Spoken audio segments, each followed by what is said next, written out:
बिस्मिल्लाहिर्रहमानिर्रहीम। आज की जो मेरी वीडियो है वो टैक्स फाइलिंग के ऊपर है। अक्सर जो सरकारी मुलाजमीन हैं वो इस बारे में परेशान होते हैं कि वो टैक्स फ़ाइल कैसे करें, और उसके ऊपर वो बाज़ का हज़ार हज़ार रुपया 2-2 हज़ार रुपया लोगों को दे के अपना टैक्स रिटर्न करवाते हैं। हालांकि ये बहुत ही आसान काम है, इसमें कोई इतनी परेशानी वाली बात नहीं है। और अब तो टैक्स फाइलिंग एफबीआर ने मज़ीद आसान कर दी है। ख़ास तौर पे उनका जो नया एक विज़र्ड व्यू आया है वो इतना आसान है कि उससे कोई आम बंदा भी आराम से बैठ के घर में, या जिसको कंप्यूटर की एक्सेस है जहाँ पे भी, वहाँ पर बैठकर 15 से 20 मिनट के अंदर अपना सारा टैक्स फाइल कर सकता है। तो इसको मैं बड़ी डिटेल में आज समझाऊंगा कि आपने इसको टैक्स को कैसे फ़ाइल करना है। तो सबसे पहले आपने जो भी आपके पास ब्राउज़र है, गूगल क्रोम है या जो भी है, उसमें IRIS लॉगिन वाली जो वेबसाइट है उसको ओपन कर लेना है। iris.fbr.gov.pk/login। तो जैसे ये पेज ओपन होगा तो ये एक नया पेज बनाया है। ये पिछले जो पुराने पेज हैं उसमें से थोड़ा थोड़ा डिफरेंट है। तो अगर आपकी पहले से रजिस्ट्रेशन हुई है तो यहाँ पे आप अपनी जो है ना वो CNIC नंबर लिखेंगे। उसके बाद आप पासवर्ड अपना एंटर करेंगे। तो जैसे ही आप अपना CNIC नंबर और पासवर्ड एंटर करेंगे तो आपके पास एक नया पेज ओपन हो जाएगा। यहाँ पे मैं अपना CNIC नंबर लिखता हूँ और साथ अपना पासवर्ड लगाता हूँ और लॉगिन पे क्लिक करता हूँ। अगर आपकी रजिस्ट्रेशन पहले से नहीं हुई है तो आपने पहले रजिस्ट्रेशन करवानी है, या आप पहले से अगर टैक्स देते रहे हैं लेकिन आपके पास NTN नंबर भी है, आप पुराने सरकारी एम्प्लॉई हैं और आपकी डिटेक्शन होती रही है, लेकिन आपके पास जो है ना वो सिर्फ ये यहाँ पे एनरोलमेंट नहीं है, ई एनरोलमेंट, तो आप सिर्फ ई एनरोलमेंट पे जाएंगे। तो ये IRIS का डैशबोर्ड आ गया है। इस पे आप देख सकते हैं मुख्तलिफ़ चीज़ें दी हुई हैं उन्होंने, जिसमें आपकी प्रोफाइल है, उसके बाद FBR मालूमात है, ठीक है, और सेल टैक्स वगैरह ये वो। तो इसमें जो हमारे से रिलेटेड इम्पोर्टेंट है वो है FBR मालूमात। FBR मालूमात जो है ना, ये आपका पूरे साल का जितना भी टैक्स की डिडक्शन जो भी आपकी हुई है उसको यहाँ पे ये लिखता है। लेकिन ये इन्होंने फ़िलहाल सिर्फ जो है ना विद होल्डिंग टैक्स और व्हीकल को एक्टिव किया हुआ है कि अगर आपने कोई गाड़ी परचेज़ की है उसके ऊपर आपने कोई टैक्स दिया है तो वो है। तो चूँकि ये जो वीडियो है ये सरकारी मुलाजमीन के बारे में है, तो उनकी जो इनकम है उनके वो विद होल्डिंग टैक्स में आती है। तो जैसे ही मैं इसको ऊपर क्लिक करूँगा विद होल्डिंग टैक्स के ऊपर, तो ये देखें कि जो भी इनकम आ रही है, ठीक है, और उसके ऊपर जो भी टैक्स दिया हुआ है वो वहाँ पे डिडक्शन शो कर रहा है। हर महीने की जितनी सैलरी आ रही है वो डिडक्शन शो हो रही है। उसके अलावा इसमें एक ये देखें कि प्रॉपर्टी का भी आ रहा है कि ये प्रॉपर्टी का भी जो टैक्स है वो भी एक डिडक्शन हुई हुई है। तो इस सारी जो डिडक्शन है ये जितने भी है, इवन के पिछले पुराने सालों की, वो भी यहाँ पर नज़र आ रही है कि पिछले सालों में भी कितनी सैलरी थी और उस पर क्या डिडक्शन होती रही है, ये सारी डिटेल पीछे आ रही है। तो ये यहाँ से आप कैलकुलेट भी कर सकते हैं। अगर आपके पास गवर्नमेंट की तरफ से एक वैसे साल के बाद आपको टैक्स सर्टिफिकेट मिलता है जिसमें आपकी एनुअल इनकम लिखी होती है और साथ टैक्स लिखा होता है, अगर वो नहीं मिलता तो आप यहाँ से भी देख सकते हैं। तो उसको कैलकुलेट करने के बाद कि आपकी सालाना आमदन कितनी आई और टैक्स कितना हुआ, आप यहाँ से डिक्लेरेशन के ऊपर चले जाएंगे। ये जो पहली ऊपर वाली लाइन है इसके ऊपर मुख्तलिफ़ किस्म के रजिस्ट्रेशन है, डिक्लेरेशन है, एसेट डिक्लेरेशन है, रेक्टिफिकेशन, अपील्स, ये रिफ़ंड, ये सारा एक डिटेल दी हुई है।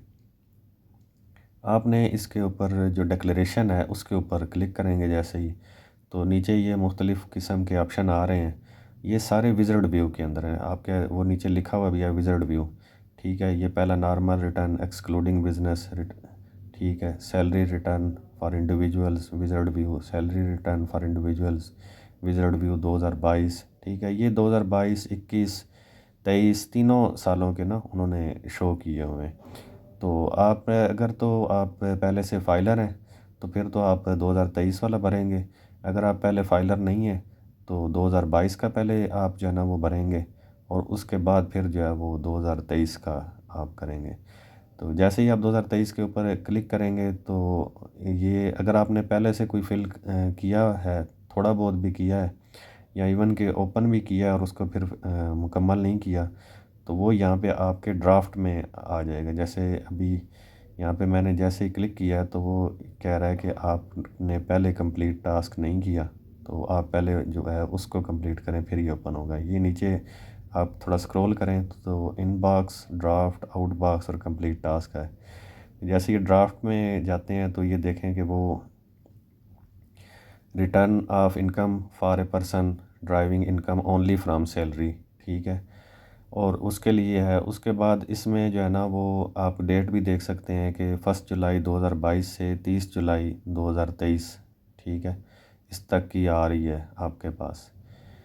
तो ये आपने जो है ना वो इसको एडिट कर लें, ठीक है, एडिट का ऑप्शन है, या डिलीट कर दें। अगर डिलीट करेंगे तो फिर वहाँ से जब आप दोबारा क्लिक करेंगे तो ओपन हो जाएगा, और अगर आप इसी को एडिट करना चाह रहे हैं तो आप यहाँ से इसको एडिट भी कर सकते हैं। ये देखें, ये 2030 जून 2023 तक का जो है ना ये टाइम पीरियड है, 1 जुलाई 2022 से 30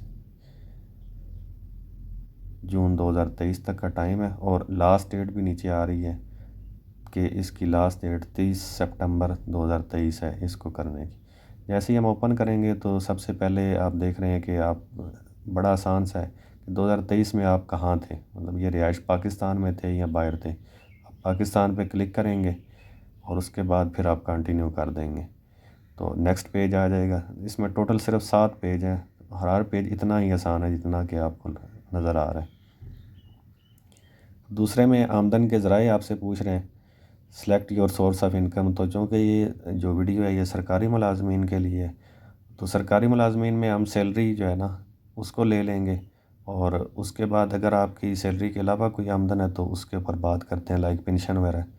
तो जैसे ही हम सैलरी को क्लिक करेंगे तो इसके ऊपर ये देखें ऑप्शन आ रहा होगा कि एनुअल सैलरी के सालाना तनख्वाह कितनी है, उसके अलावा इस पर टैक्स कितना हुआ है, कटिंग हुई है, और उसके बाद बाकी सारी ये चीज़ें जो है ना वो हैं कि आपको कोई बकाया जात थे वो मिल गए, या कोई आपको अलाउंस अलग से था वो आपको मिला, तो वो आप वहाँ पे अलग भी मेंशन कर सकते हैं, या फिर आप टोटल सैलरी के अंदर ही आप इसको मेंशन कर दें कि मुझे पूरे साल में, क्योंकि जो आपकी और भी अलाउंसेस मिलते हैं उन पे भी गवर्नमेंट पहले से ही टैक्स की कटिंग करके आपको देती है।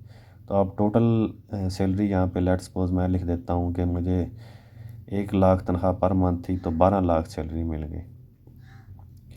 तो 12 लाख सैलरी जो है ना वो मैं यहाँ पे एंटर करूँगा। ये साथ एक और ऑप्शन भी होता है, इस पर आप देखें, अगर क्लिक करें तो यहाँ पे लिखा होता है कि टोटल इनकम जो टैक्सेबल है वो कितनी आ रही है। तो वो जो कि मैंने अभी एंटर नहीं की तो वो ज़ीरो शो कर रहा है। उसके बाद टैक्स डिडक्टेड, अब ये ऑलरेडी टैक्स डिडक्टेड में 3,800 रुपये जो है वो शो कर रहा है, 826 रुपये। उसकी वजह ये है कि ये टैक्स जो है ना ये ऑलरेडी विद होल्डिंग टैक्स से मेरे इस साल में कटिंग हो चुकी है, तो ये वो शो हो रहा है। अगर मेरी कोई भी कटिंग नहीं होगी कहीं से भी तो फिर ये शो नहीं होगा। फिर मैं जैसे इसको सेव एंड बैक करके इसको कंटिन्यू करूँगा तो आप देखेंगे कि ये जो इनकम टैक्स ये जो वाला है माई रिटर्न, इसके अंदर ये चीज़ आ जाएगी कि 12 लाख रुपया जो है वो मेरे यहाँ पे आ रहा है इनकम वो टोटल इनकम के अंदर, ठीक है, टैक्सेबल इनकम के अंदर, और उसमें टैक्स डिडक्टेड वो जो विदहोल्डिंग टैक्स मेरा पहले साल में कटिंग हो चुकी है वो 3,836 रुपये वो आ रहा है। उसके बाद टैक्स चार्जेबल आ रहा है मेरा कि टैक्स की कटिंग हुई कितनी है, तो वो होनी चाहिए कितनी, तो वो है 15,000 रुपये। और वो नीचे वो लिख रहा है कि पेमेंट्स, यानी कि आपने 11,168 रुपये अभी टैक्स जो है ना वो देना है, उसको एंटर करना है। क्योंकि सरकारी मुलाजमीन का तो पहले से ही कटिंग हो चुकी होती है 15,000 रुपये की, तो हम उसको वहीं पे लिख देंगे। अगर आपके कोई और है, मतलब सैलरी के अलावा कोई है, तो फिर आपने उसके अंदर चले जाना है अदर सोर्सेज में, ठीक है। तो अदर सोर्सेज में आपकी जो है ना वो आ रही होगी कि पेंशन की, तो ये आप इसको देख सकते हैं। ये एनुअल सैलरी का ऑप्शन है, सॉरी बैक जाएंगे हम, ठीक है। ये इस इससे भी बैक जाएंगे। अब ये है अदर सोर्सेज। अगर आप पेंशन है आपकी, ठीक है, तो ये उसके लिए है। मतलब सरकारी मुलाजिम की दो ही होती हैं, या सैलरी है या पेंशन है। तो इसको पेंशन को हम यहाँ पे लिख देंगे कि यहाँ पे हमारी पूरे साल के अंदर कितनी पेंशन आई है। तो लेट्स सपोज के अगर मैं वही अमाउंट लिख देता हूँ कि 12 लाख मेरी जो है ना वो सालाना पेंशन थी जो मैंने एंटर करनी है, तो ये इसको मैं 12 लाख को यहाँ पे लिख दूँगा। तो जैसे ही मैं ये देखें, ये 12 लाख रुपए अमाउंट जो है ना वो आ गई है कि 12 लाख रुपये। और यहाँ पे ये चूँकि दूसरे सोर्सेज से आई है, ठीक है, 12 लाख रुपया, तो 60,000 रुपये मेरा जो है ना वो टैक्स ये शो कर रहा है। लेकिन आपको पता होना चाहिए कि जो पेंशन वाले हैं उनकी जो होती है वो सारी अमाउंट वो टैक्स से मुस्तस्ना होती है, यानी कि उनके ऊपर किसी किस्म का कोई भी टैक्स नहीं होता। तो हम सारी अमाउंट को ही एग्जम्प्टेड में लिख देंगे कि भाई जो है ना वो सारी ही अमाउंट जो है ना वो टैक्स से एग्जम्प्टेड है। तो अब ये देखें कि टैक्सेबल इनकम मेरी ज़ीरो शो हो रही है, यानी कि किसी 1 रुपये के ऊपर भी कोई टैक्स नहीं है, ठीक है। पेंशन जितनी भी होती है, जितनी भी अमाउंट है, उसके ऊपर चाहे जितने लाखों में हो, उसके ऊपर किसी किस्म का टैक्स नहीं है। तो ये इस वजह से ये जब मैंने पेंशन को एंटर किया तो वो उसने ज़ीरो शो कर दिया। खैर हमारा तो आज का जो है ना वो गवर्नमेंट एम्प्लॉइज़ जो सरकारी हैं, पेंशन को तो हम एंटर नहीं कर रहे, तो उसका टैक्स कैसे फ़िल करना है वो हम यहाँ पे कर रहे हैं। तो हम दोबारा अपने वो आएंगे एनुअल सैलरी के ऊपर, और उसके ऊपर हम 12 लाख रुपया अमाउंट लिखेंगे। और उसमें अगर एग्जम्प्टेड अमाउंट है, कोई आपको टैक्स की माफ़ी है गवर्नमेंट की तरफ से, लाइक टीचर और रिसर्चर्स को जो है ना वो पहले टैक्स माफ़ था काफ़ी, अभी भी है लेकिन वो अमाउंट कम है, तो वो आप यहाँ पे लिख देंगे। अगर कोई नहीं है तो इसको आप ब्लैंक छोड़ देंगे।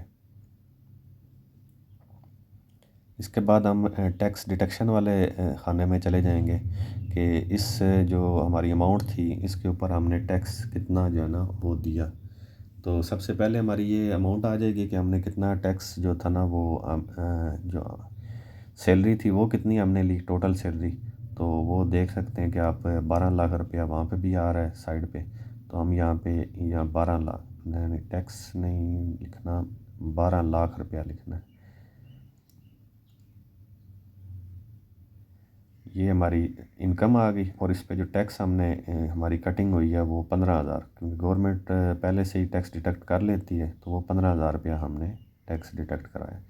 जैसे ही ये हुआ तो उसने देखें आपके कि टैक्स डिडक्टेड जो है ना, इसको हम जब मैं कंटिन्यू करूँगा और इसको रिफ़्रेश करूँगा तो टैक्स डिडक्टेड में 18,836 रुपये आ गए, क्योंकि मेरा 3,836 रुपया जो है ना वो पहले से ही शो हो रहा था कि विद होल्डिंग टैक्स इसकी कटिंग हुई है। तो 15,000 मैंने कहा कि गवर्नमेंट ने डिडक्शन की है, तो अब 3,826 रुपये जो है ना वो FBR रिफ़ंड के लिए कह रहा है कि मैं उसका रिफ़ंड क्लेम कर सकता हूँ कि गवर्नमेंट मुझे वापस देगी। इसी तरीके से आपका कहीं से कोई भी एक्स्ट्रा डिडक्शन जो भी हुई है, सेल फ़ोन से हुई है, आपने जो मोबाइल यूज़ करते हैं उसके जो वहाँ पे टैक्स आपने दिया हुआ है, तो वो भी इससे वापस हो सकता है।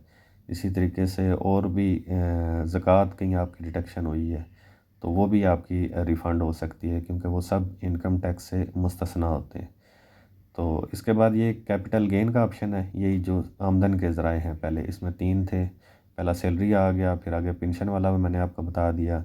इसमें ये कैपिटल गेन है। कैपिटल गेन ये है कि आपने लेट्स सपोज़ कोई चीज़ 100 रुपये में ख़रीदी थी, बाद में वो 110 रुपये की आपने सेल कर दी, तो जो 10 रुपये ऊपर प्रॉफिट हुआ है तो वो आपका कैपिटल गेन हो गया, ठीक है। वो उसको आप यहाँ मेंशन करेंगे, लेकिन ये मैं इसको सिंपल रखना चाहता हूँ, इतना मुश्किल नहीं बनाना चाहता। आगे चलते हैं तो टैक्स डिडक्शन के बाद आपके पास एक टैक्स रिडक्शन आ जाता है कि कहीं से ऐसी जगह जहाँ पे आपने पेमेंट दी है और वो आप क्लेम करना चाहते हैं कि वो वापस मिल जाए टैक्स जो है। कुछ अमाउंट ऐसी हैं जैसे ज़कात हो गई, या तालीमी खराजात हो गए, या कोई आप जो है ना रिसर्चर अलाउंस हो गया, टीचर हो गए, तो उनको टैक्स की माफ़ी होती है, टैक्स छूट होते हैं। जैसे ज़कात अगर आप किसी ऐसे इदारे को देते हैं जो गवर्नमेंट से रजिस्टर्ड है, तो उसकी जो टैक्स की पैसे हैं वो आप वापस क्लेम कर सकते हैं इनकम टैक्स से। तो वो वहाँ यहाँ पे एंटर कर दें कि मैंने फ़लाँ इदारे को दी है, उसका प्रूफ आपको एंड पे फिर लगाना पड़ेगा। ठीक है, यहाँ आपके बच्चों की तालीम के अखराजात गवर्नमेंट की एक लिमिट है, उससे ज़्यादा हो रहे हैं, तो वो आपको टैक्स की सूरत में टैक्स रिटर्न के जो है ना इनकम टैक्स में आपको वो उसकी छूट मिलती है, मतलब उतने पैसे आप वहाँ से इनकम टैक्स से ले सकते हैं। तो उसके बाद आप आगे चलते हैं कि जनाब और कहाँ कहाँ से डिडक्शन हुई, लाइक बैंक के किसी ट्रांजेक्शन में होल्डिंग टैक्स हो गया, गाड़ी हो गई, यूटिलिटी बिल्स वगैरह, गैस, फ़ोन, उसके बाद जायदाद पे कोई टैक्स आ गया, और उसके बाद इसी तरीके से जहाँ पे भी आपकी पूरे साल में डिडक्शन होती रही है टैक्स की, विद होल्डिंग टैक्स ख़ास तौर पर, वो आपने इसको यहाँ पे लिख देना है कि भाई मेरे फ़लाँ फ़लाँ जगह से टैक्स की डिडक्शन हुई है। तो चूँकि इनकम टैक्स आपकी कटिंग हो रही है, तो वो टैक्स जो है ना वो कुछ ऐसी हैं चीज़ें जहाँ से आपको वो वापस मिल जाएगा, विद होल्डिंग टैक्स ख़ास तौर पे, जिस जिस के ऊपर भी विद होल्डिंग टैक्स है। अगर आप पहले फाइलर नहीं थे तो बैंक से ट्रांजैक्शन के ऊपर जितनी हुई है उसको आप यहाँ पे मेंशन कर सकते हैं। ठीक है, उसके बाद आपके पास सेल फ़ोन है, बल्कि ये सेल फ़ोन वाला जो ऑप्शन है इसको मैं ओपन करके भी आपको बताता हूँ कि सेल फ़ोन टेलीफोन बिल, ठीक है, इसके ऊपर कैसे करना है। ये इसमें आगे ना जैसे यूटिलिटी बिल जो है आए हैं तो इनमें मुख्तलिफ हैं। ठीक है, इसमें सेल फ़ोन भी है, टेलीफोन बिल भी है। तो सेल फ़ोन को मैं ओपन करके बताता हूँ कि आपने उसको कैसे करना है। तो सेल फ़ोन की सबसे पहले आपने जो मुतलका है उससे आपने टैक्स सर्टिफिकेट ले लेना कंपनी से, यू फ़ोन हो गई या ये जोंग है, जैज़ है, जो भी है। तो वो उस पे अमाउंट लिखी होगी कि आपने कितना जो है ना वो रिचार्ज करवाया है पूरे साल में। तो वो 8,000 9,000 जो भी है वो लिखें, उसके बाद उसके ऊपर टैक्स कितना डिडक्ट हुआ है वो लिख दें, नीचे अपना मोबाइल नंबर लिख दें। उसके बाद आपने यहाँ पे कंटेंट में उसकी डिटेल लिख दें कि ये जो है ना ये क्या था, मतलब लेट सपोज ये सेल फ़ोन था, ठीक है, और मेरे प्राइवेट यूज़ में था, सही है। और उसके बाद इसकी कंपनी लिख दें कि यूफ़ोन कंपनी जो थी ना, ठीक है, उससे उसको उसने डिटेक्शन की है सारी टैक्स की। तो ये एंट्रीज करके उसके बाद हमारे पास सेव एंड बैक का ऑप्शन है। ठीक है, तो इससे हम सेव एंड बैक कर देंगे तो वापस ये सारा इधर हो जाएगा, ऐड हो जाएगा। ये आप नीचे देख भी सकते हैं, ये ऐड हो गया। अगर आप मज़ीद ऐड करना चाहते हैं तो ऐड मोर पे क्लिक करेंगे और वो जितने भी मोबाइल फ़ोन आपके यूज़ में उन सब की कैलकुलेशन करते जाएंगे। यहाँ पे आपको मैं ये दिखा भी सकता हूँ कि ये देखें, वो ये 600 रुपया जो उन्होंने डिटेक्ट किया है, ये मेरा रिफ़ंड में मज़ीद ऐड हो गया कि ये भी मुझे वापस गवर्नमेंट ने करना है, एफपीआर ने करना है, क्योंकि ये जितनी मेरी टैक्स की सालाना बनती थी लिमिट उससे क्रॉस कर रहा है।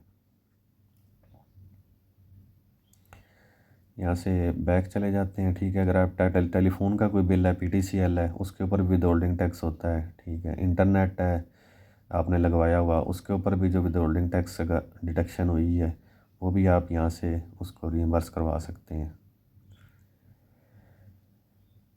तो यहाँ एंट्रीज करने के बाद आपने फिर अगले पेज पे चले जाना है, कंटिन्यू कर देना है। ठीक है, जो जो आपकी एंट्रीज़ हैं, जब कंटिन्यू करेंगे तो ये टैक्स वही आ गया, डिटेक्शन कहाँ कहाँ से हुई है। ठीक है, अब ये प्रॉपर्टी का, अगर आपने कोई भी प्लाट लिया है, उसको ख़रीदा है, बेचा है, सही है, उसके या मकान लिया है, तो उसके ऊपर जो भी टैक्स, जैसे ये टैक्स पहले से शो हो रहा है 3,835, ये इन्होंने ट्रांसफ़र किया है, अपने नाम पे प्रॉपर्टी की है, तो उसका जो टैक्स है वो यहाँ पे ऑलरेडी शो हो रहा है। उसके बाद आप कंटिन्यू पे जाएं, करेंगे क्लिक। ठीक है, उसके बाद मज़ीद इसमें काफ़ी ऑप्शन है, अगर आपने कोई यूज़ किया तो वो आप लिख सकते हैं। कंटिन्यू करेंगे तो आप देख लें हम पेज नंबर 5 पे पहुंच गए हैं। तो ये बहुत ही आसान है। इसमें सबसे पहले एसेट्स हैं, इसमें एसेट्स में आपके पास जो जो चीज़ें हैं वो आपने यहाँ पे एंटर करनी है, अगर आपकी कोई नई चीज़ है। अगर नहीं है तो उससे पहले आपकी एंट्रीज हुई होंगी, आपकी सिर्फ यहाँ पे एक बैंक अकाउंट की जो अमाउंट है 30 जून 2022 की, वो आपने एंटर करनी है। तो जब आपने एंटर करनी है तो आपने इस बात का ख्याल रखना है कि इसमें कोई भी पिछली जो अमाउंट है वो डिटेक्ट वो रिटर्न में ना हो। ठीक है, वो आपने डिलीट कर देनी है, नई जो अमाउंट है वो आपने अपडेट कर देनी है, क्योंकि वो पिछली तो ख़त्म हो गई ना। बाकी जितनी हैं चीज़ें वो एज़ इट इज़ आपने रखनी है, या अगर किसी को बढ़ाना चाह रहे हैं या कम करना चाह रहे हैं तो वो आपने उसके मुताबिक जो है ना वो एडजस्टमेंट कर लेनी है। अगर यहाँ से आप कम कर रहे हैं तो फिर आपने उसको कहीं डालना है कि किधर ख़र्चा किया या वो चीज़ कहाँ चली गई, उसके बारे में आपने करना। और नेट एसेट्स का है लास्ट ऑप्शन है कि उसमें आप देख सकते हैं कि पिछले साल मैंने कितने जो है ना वो एसेट्स थे मेरे, और इस साल कितने हो गए। इसके बाद अब आ जाता है इनफ्लोज़। ये आपने किस पे क्लिक करना है? इनफ्लोज़ के ऊपर। इनफ्लोज़ ये है कि हमारे पूरे साल में कहाँ कहाँ से कितने कितने पैसे आए, मतलब मैंने आमदन कहाँ कहाँ से आई। तो चूँकि हमारी तो आमदन का ज़रिया सिर्फ एक ही था, गवर्नमेंट की सैलरी, और वो सैलरी कितनी थी वो हमने शुरू में लिखी थी कि हमने 12 लाख रुपया जो है वो हमारी सैलरी आई है पूरे साल की। तो वो हम 12 लाख की एंट्री यहाँ पर कर देंगे। उसके बाद जैसे ही ये करेंगे तो हम फिर उसके बाद ये लिखेंगे कि टैक्स के से जो मुस्तस्ना है अमाउंट, ठीक है, वो कितनी थी। लेट्स सपोज कि अगर ये 12 लाख तो टैक्स वाली है ना सबसे पहले, तो वो लिख दी। अगर टैक्स के अलावा कोई आमदन है तो वो भी हम लिखेंगे जो मुस्तस्ना थी। तो चूँकि हमारी तो कोई ऐसी नहीं है, हमने लिखा कि हमारी सारी ही टैक्स, सब के ऊपर टैक्स लगता था, तो वो हम ये सारा इसको एंटर कर देंगे।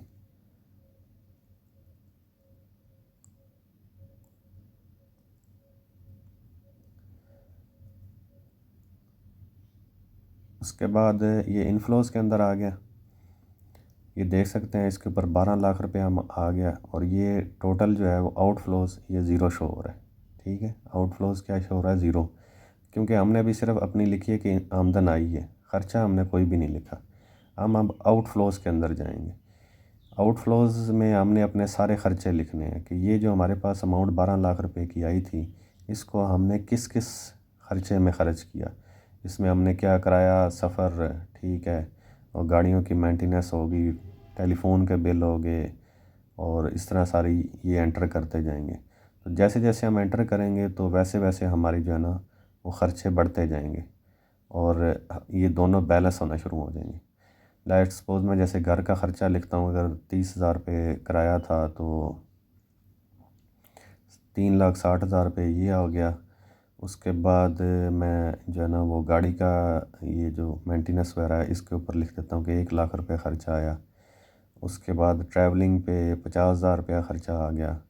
ये साल का आपने लिखना है, पूरे साल में कितना हुआ है। उसके बाद बिजली का बिल जितना आया है पूरे साल का वो हम कैलकुलेट कर लेंगे। हर महीने का बिल जो है ना वो वैसे भी लिखा हुआ आ रहा होता है। तो बिजली के बिल लेट्स सपोज अगर मैं अगर एवरेज 10,000 रुपये लगाता हूँ कि भाई 10,000 रुपये पर मंथ आया, तो 1,20,000 रुपये बिजली का बिल आ गया पूरे साल का। इसी तरीके से गैस का बिल जो है वो भी अगर मैं इसको कर दूँ कि 1,000 रुपये पर मंथ, तो 12,000 रुपया ये अमाउंट मैंने लिख दी। उसके बाद सेल फ़ोन पे लेट्स सपोज के अगर मैं कहता हूँ कि 10,000 रुपया जो है ना वो सेल फ़ोन का पूरे साल का वो लिखता हूँ, बल्कि इसका 12,000 रुपया कर देता हूँ। ठीक है, 1,000 पर मंथ के हिसाब से 12,000 रुपया कर दिया। उसके बाद मेडिकल पे, कि मेडिकल पे कितना ख़र्चा आया। लेट्स सपोज मैं लिख देता हूँ कि 25,000 रुपया आ गया ना वो पूरे साल का ख़र्चा मेडिकल का, या 20,000 रुपये, 20,000 रुपया मेडिकल का मेरा ख़र्चा आ गया। और उसके बाद तालीम, बच्चे की तालीम के ऊपर वो कितना ख़र्चा आया, तो वो लेट्स सपोज अगर मैं ये लिख दूँ कि हर महीने का 5,000 रुपया अगर ख़र्चा आ रहा है, तो साल का वो हो गया 60,000 रुपया। 60,000 रुपया एजुकेशन पे मैं लिख देता हूँ। अब मैं इसको ये जो सारा है ना ये कैलकुलेट करूँगा। ठीक है,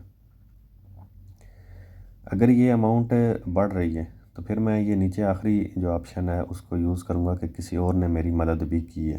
ठीक है, अगर नहीं है तो वो ये टोटल मैं देख लूँगा। अब ये देखें आपके पास आउटफ्लोज़ में आ रहा है 7,34,000 रुपया। ये 7,34,000 रुपये में मैंने अभी दूसरे ख़र्चे नहीं लिखे, और जो उनके दूसरे ख़र्चे अब बन रहे हैं 4,66,000 रुपये। तो जैसे ही मैं वहाँ पे 4,66,000 रुपये एंटर करूँगा, तो ये अदर ख़र्चों के अंदर, ये एक मिनट, इनफ्लोज़ के अंदर, आउटफ्लोज़ के अंदर चले गए अखराजात में। तो ये दूसरे जो अखराजात हैं, घरेलू अखराजात, इसमें मैं लिख देता हूँ कि 4,66,000 रुपये मेरे जो हैं वो दूसरे ख़र्चे हुए। और इसको मैं सेव एंड बैक करता हूँ, तो आप देखेंगे कि ये दोनों हैं, ये बराबर हो गए। मतलब जितनी अमाउंट मेरे पास आई थी उतना ही मैंने ख़र्चा कर लिया। यही जो है ना, ये आपने करना होता है कि जितने आपके पास ख़र्चे आए हैं इनको, और जो इतने खर्चात हुए हैं, ये दोनों बैलेंस होने चाहिए। यानी कि इनका जो सम है वो ज़ीरो आना चाहिए। ठीक है। और इसको करना इतना आसान है, ये देखें इस मतलब विज़ार्ड व्यू में, कि आपको कोई टाइम भी नहीं लगा, कुछ भी नहीं हुआ। तो इसमें अब ये है कि हमने अपने जो हमारे पास एक एसेट्स के अंदर खाना था, बैंक अकाउंट। ठीक है। इसके अंदर हमने कुछ भी एंटर नहीं किया। तो ये बैंक अकाउंट के अंदर कैसे एंटर करेंगे, ये मैं आपको अभी बताता हूँ।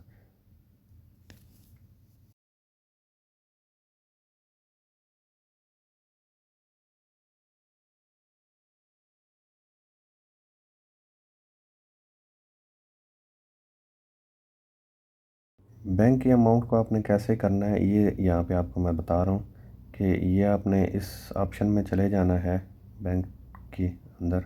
तो सबसे पहले इसमें ऊपर अमाउंट है, अगर आप ये पीछे कोई अमाउंट नीचे आ रही है तो सबसे पहले आपने उसको डिलीट कर लेना है। यहाँ पे मैंने पहले से डिलीट कर दी थी। तो यहाँ पे आपने अपनी अमाउंट लिख देनी है, जो भी उस टाइम 30 जून 2022 को अमाउंट पड़ी हुई थी। लेट्स सपोज मैं लिख देता हूँ यहाँ पे कोई भी वैल्यू 30,000 रुपया। उसके बाद मैं उसका यहाँ पे अब अकाउंट नंबर लिखूँगा कि वो कौन सा अकाउंट है जिसके अंदर ये पड़े हुए हैं पैसे। तो उसका अकाउंट नंबर पूरा लिखना है, IBN नंबर। तो उसके बाद नीचे उसके डिटेल मैं लिख दूँगा कि वो ये जो अकाउंट है, जो जो भी XYZ जो भी अकाउंट है, ये कहाँ पे है मौजूद। ठीक है। तो लेट्स सपोज कि ये ब्रांच उसकी क्या है, UBL क्या है, HBL का बैंक है, कौन सी ब्रांच है। उसके बाद ये किस शहर में, जैसे मैं लिख देता हूँ सैलरी अकाउंट था। ठीक है। उसके बाद HBL या UBL या MCB, जो भी आपका बैंक है, आप उसका यहाँ पे एंट्री कर देंगे कि ये फ़लाँ वाला बैंक है, उसके अंदर ये अकाउंट है। वैसे तो जब आप IBN नंबर करेंगे तो वो सारी डिटेल आ जाती है, लेकिन ये यहाँ पे एंट्रीज़ करना ज़रूरी है। उसके बाद आप लिख देते हैं कि लेट्स सपोज ये इस्लामाबाद के अंदर ये बैंक मौजूद है। तो नीचे ऐड न्यू का ऑप्शन, अगर आपके पास 2-3 अकाउंट है तो आप ऐड न्यू करते जाएं, वो नीचे ऐड होता जाएगा। और अगर आपके पास और अकाउंट नहीं है, एक ही अकाउंट है, ठीक है, तो आप इसको सेव एंड बैक करेंगे। जैसे ही सेव एंड बैक करेंगे तो ये यहाँ पे नीचे सेव हो जाएगा और आपकी एसेट्स में शो होना भी शुरू हो जाएगा। ठीक है। जो अमाउंट हमने अपनी बैंक स्टेटमेंट की डाली है 30 जून की, ऐड की है, वो अब हमने आउटफ्लोज के अंदर एडजस्ट करनी है। वो हम किसी भी खर्चे के अंदर एडजस्ट कर लेंगे, दीगर में या जो भी। क्योंकि मैंने तो की नहीं थी, इसलिए ये मेरा बिल्कुल ओके हो रहा है। जब ये दोनों बैलेंस हो जाए शीट, तो फिर आपने नेक्स्ट पेज पे चले जाना है। अब हम आखिरी स्टेज पे पहुंच गए हैं। इसमें वो ये कह रहा है कि जो भी हमने, जैसे हमारी कटिंग हुई है ज़्यादा विदहोल्डिंग टैक्स की पूरे साल की, तो उसमें जितनी अमाउंट भी बन गई है वो अब हम क्लेम कर सकते हैं, उसको हम ले सकते हैं वापस गवर्नमेंट से, FBR से, क्योंकि ये हमारा टैक्स एक्स्ट्रा जो ना उसकी डिडक्शन हुई है। तो वो यहाँ पे लिख रहा है कि आपके इतने पैसे हैं और आप इसके ऊपर प्रूफ अटैच करें कि आपकी ये ज़्यादा कटिंग हुई है। तो यहाँ पे आपने इसकी जो भी आपके पास मोबाइल के अंदर या तस्वीर है, उसको आपने इसके साथ अटैच करके इसको सबमिट कर देना है। यहाँ पे ऐड के ऑप्शन में आना है। ठीक है। उसमें आप अपनी वो प्रूफ लगा देंगे। अगर वो आपकी सेल फ़ोन है, सेल फ़ोन का सर्टिफिकेट लगा देंगे उसके साथ। अगर विद होल्डिंग टैक्स है, उसकी कोई रसीद है आपके पास, तो वो आप यहाँ पे अटैच कर देंगे। अटैच करने के बाद फिर आप जैसे ही ये सारे अटैच हो जाएंगे तो आपने फिर उसके बाद कंटिन्यू पे नेक्स्ट अगले पेज पे चले जाना है।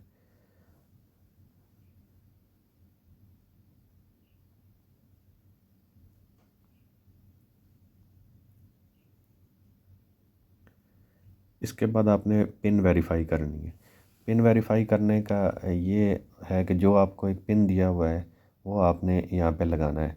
अगर आप पिन भूल गए हैं तो आप इस पिन को यहाँ से चेंज भी कर सकते हैं इसी टाइम। तो ये इस तरीके से हमारे जो फॉर्म है वो सबमिट हो जाएंगे, और उम्मीद है कि आपको कोई किसी किस्म का कोई मसला नहीं आएगा। अगर फिर भी आप समझते हैं कि आपको कोई प्रॉब्लम आ रही है या कोई कहीं पे मसला आ रहा है, तो आप इसको कमेंट सेक्शन में मुझसे पूछ भी सकते हैं। अब नेक्स्ट में मैं आपको ये भी बता देता हूँ कि आपने अपनी जो एक्टिव स्टेटस है टैक्स पेयर का, वो अगर देखना है तो उसका क्या तरीक़ाकार है। उसके लिए सबसे पहले हम मेन जो पेज है IRIS का वहीं पर आएंगे। उसके नीचे यहाँ पर ये आ रहा है कि एक्टिव टैक्स पेयर लिस्ट, ये लेफ़्ट साइड पे, यहाँ पे हमने क्लिक कर देना है। ठीक है, तो जैसे ही हम क्लिक करेंगे तो इसके ऊपर एक नया पेज ओपन होगा। ठीक है, ये मेन जो IRIS का पेज है उसी के ऊपर ये चीज़ दी हुई है। तो अब हम इस पर क्लिक करते हैं।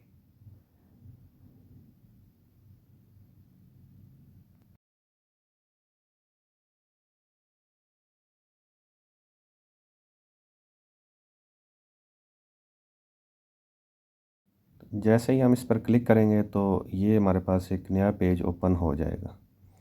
इस पेज के ऊपर कुछ डिटेल्स हैं वो हमने देनी है, और जैसे ही हम वो डिटेल्स देंगे और तो उसके बाद वेरीफाई करेंगे तो हमारी नीचे स्टेटस जो है ना वो शो होना शुरू हो जाएगा। इसमें सबसे पहले जो ऑप्शन है उसमें वो आपका पैरामीटर पूछता है कि आप किसके ज़रिए, लाइक अगर आपका आपको रजिस्ट्रेशन नंबर याद है, आप अपना रजिस्ट्रेशन नंबर वो लिखना चाह रहे हैं, या आपको रजिस्ट्रेशन नंबर नहीं याद, आपके पास कोई भी शनाख्ती कार्ड है जिसका आप चेक करना चाहते हैं, तो आप उसका CNIC को सिलेक्ट कर लेंगे और नेक्स्ट में आप उनका CNIC नंबर ऐड कर देंगे।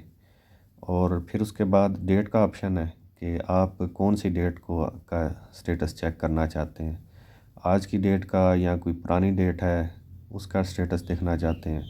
जो भी आप डेट सेलेक्ट करेंगे उस डेट का स्टेटस आपके पास आ जाएगा। अगर आप पिछले साल के रिफ़ंड के लिए क्लेम कर रहे हैं तो उसके लिए आपको पिछले पुराने साल का जो डेट है वो आपको सेलेक्ट करनी पड़ेगी, 30 जून 2022 ख़ास तौर पे, कि उस साल आप एक्टिव थे और आपके ये विद होल्डिंग टैक्स या ये चीज़ें कटिंग ज़्यादा हुई है तो आप इसको रिफ़ंड करवा सकते हैं। तो इसमें ये होता है कि अगर आप एक्टिव नहीं है 2022 के अंदर, तो आपको पहले 2023 का फ़िल नहीं करना, पहले आपको फिर 2022 का रिटर्न फ़िल करने हैं और उसका 1000 जुर्माना जो है वो देना है, तो तब आपका स्टेटस एक्टिव में आएगा। अगर आप अभी इनएक्टिव शो हो रहा होगा इसमें एक्टिव टैक्स पेयर में, तो इसका मतलब है कि आपने पिछले साल के रिटर्न नहीं भरे। इसके अलावा आपकी जो FBR में शुरू में मैंने बताया था कि इनबॉक्स है, इनबॉक्स के अंदर FBR की तरफ से आपको नोटिस भी मौसूल हुआ होगा, इसमें लिखा होगा कि आपके इस साल के रिटर्न रहते हैं। तो उम्मीद है कि आपको वीडियो पसंद आई होगी। कोई और बात पूछना चाहते हैं तो कमेंट सेक्शन में आप मुझसे पूछ सकते हैं।